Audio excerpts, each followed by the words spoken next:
Hello friends, you are welcome to Apexi learning. Apexi learning में आप सभी का स्वागत है। आज की हमारी इस वीडियो में हमारा टॉपिक रहेगा भारत का संवैधानिक इतिहास। इसके ऊपर हम चर्चा करने वाले हैं, जिसमें हमारा फर्स्ट क्वेश्चन है,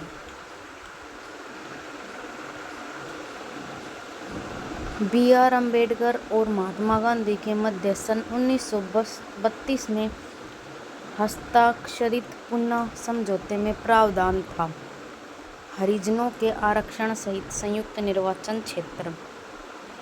ये प्रावधान था। पुनः समझौता हुआ कब? 1932 में।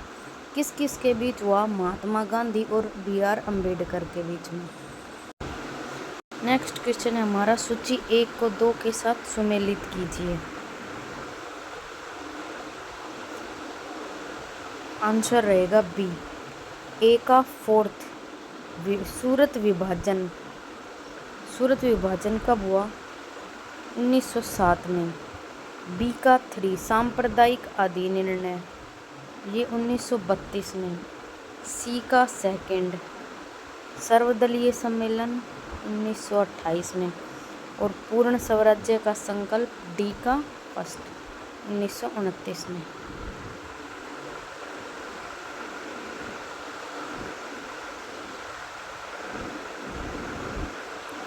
नेक्स्ट क्वेश्चन है, निम्नलिखित में से किस अधिनियम द्वारा भारत के गवर्नर जनरल को अध्यादेश जारी करने की शक्ति प्रदान की गई? भारतीय परिषद अधिनियम 1861। नेक्स्ट क्वेश्चन है, सूची 1 को 2 के साथ सुमेल कीजिए। आंसर रहेगा फर्स्ट। ए का 2 अगस्त घोषणा, लॉर्ड मॉन्टेग्यू। बी का 1 अगस्त प्रस्ताव, लॉर्ड लिनलिथगो। सी का 4 अगस्त संकल्प, महात्मा गांधी। डी का 3 प्रत्यक्ष कार्यवाही दिवस, मोहम्मद अली जिन्ना। नेक्स्ट क्वेश्चन है, रेगुलेटिंग एक्ट पारित किया गया 1773 ईस्वी में। भारत के गवर्नर जनरल को किस एक्ट के द्वारा अपनी समिति के निर्णयों को अस्वीकार करने का अधिकार मिला? 1786 का अमेंडमेंट एक्ट।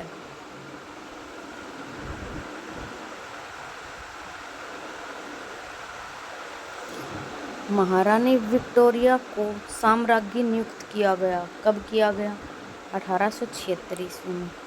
साम्राज्ञी विक्टोरिया ने 1858 की घोषणा में भारतीयों को बहुत सी चीज़ें दिए जाने का आश्वासन दिया था। निम्न आश्वासनों में से कौन सा ब्रिटिश शासन ने पूरा किया था?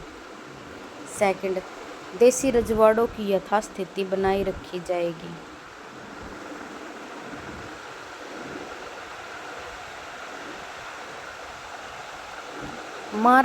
मिंटो मार्ले सुधार का उद्देश्य क्या था?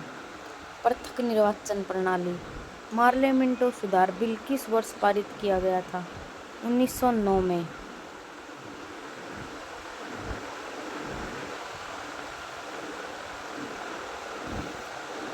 मुसलमानों के लिए अतिरिक्त निर्वाचक मंडल प्रारंभ में किसके द्वारा लाया गया था? मार्ले मिंटो सुधार 1919।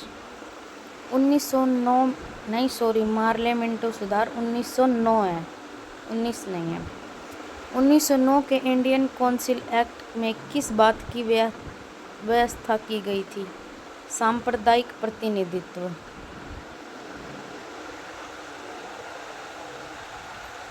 मॉन्टेग्यू चेम्सफोर्ड सुधार में प्रावधानों का सार था प्रांतों में दोहरा शासन। 1946 का कैबिनेट मिशन 3 मंत्रियों से गठित था। निम्नलिखित में से कौन सा इसका सदस्य नहीं था? Sir Stafford Cripps.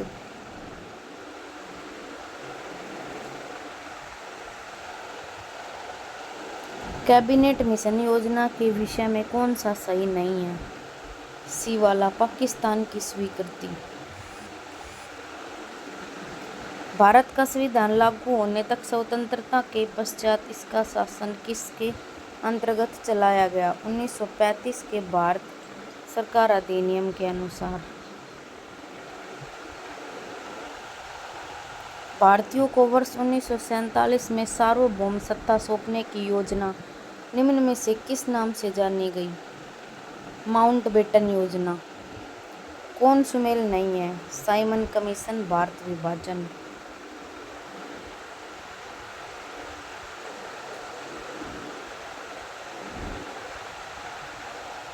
Next question है, किस भारत सरकार अधिनियम के तहत पहली बार विधायिका में कुछ निर्वाचित प्रतिनिधित्व की मंजूरी दी गई?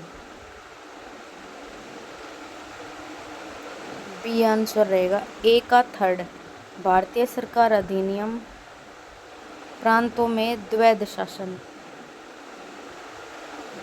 बी का फर्स्ट, भारत सरकार अधिनियम 1935, प्रांतीय स्वायत्तता। सी का फोर्थ, मिंटो मार्ले सुधार 1909, सांप्रदायिक निर्वाचन। डी का सेकंड, भारत परिषद अधिनियम 1861, सती प्रथा का अंत, और अधिनियम 1858, ब्रिटिश शासन शक्ति में आया।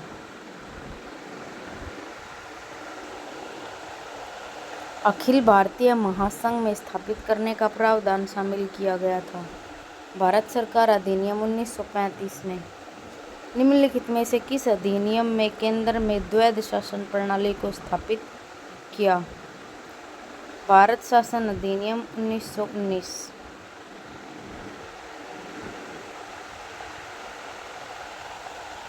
संघीय प्रणाली का पहला प्रयास भारत सरकार अधिनियम किसके द्वारा किया गया था? अधिनियम 1935। किस अधिनियम की प्रमुख विशेषता प्रांतीय स्वायत्तता थी? 1935। भारत में सचिव का पद किसके द्वारा निर्मित किया गया था? भारत सरकार अधिनियम 1858।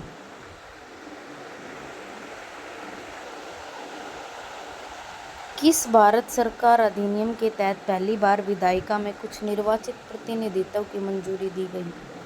भारत सरकार अधिनियम 1909 में। भारत शासन अधिनियम 1935 द्वारा स्थापित संघ में अवशिष्ट शक्तियाँ किसे दी गई थी? गवर्नर जनरल को। थैंक यू फ्रेंड्स, वीडियो अच्छी लगी हो तो लाइक करें, चैनल को सब्सक्राइब करें, ज़्यादा से ज़्यादा शेयर करें। मिलते हैं अपनी नेक्स्ट वीडियो में, तब तक के लिए बाय एंड टेक केयर।